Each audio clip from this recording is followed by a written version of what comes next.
बिस्मिल्लाहिर्रहमानिर्रहीम। अस्सलाम वालेकुम दोस्तों, जो मैं आपको एक चटनी का नुस्खा बता रहा हूँ। जो लोग कहते हैं कि हमें ब्लड डेफिशिएंसी यानी हमारा खून जो है वो सही नहीं बनता या हमें खून की कमी है, और ख़ास कर जो जिगर के मरीज़ हैं उनके लिए बहुत आला है और ये बहुत जल्दी आपको खून पूरा करेगी, खून बनाएगी। आपने ये घर में बना लेनी है चटनी।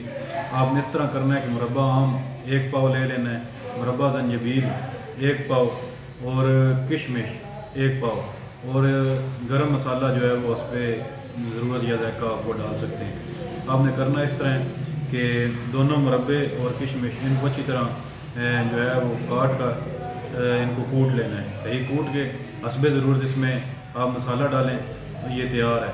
ये आप 1 तोला से 2 तोला तीनों टाइम भी खा सकते हैं और 2 टाइम सुबह शाम खाएं तो इंशाल्लाह ताला ये आपका खून की जो डेफिशिएंसी वो ख़त्म हो जाएगी और जिगर के लिए बहुत आला है। इंशाल्लाह फिर नई वीडियो के साथ हाज़िर होऊंगा। खुदा हाफिज़।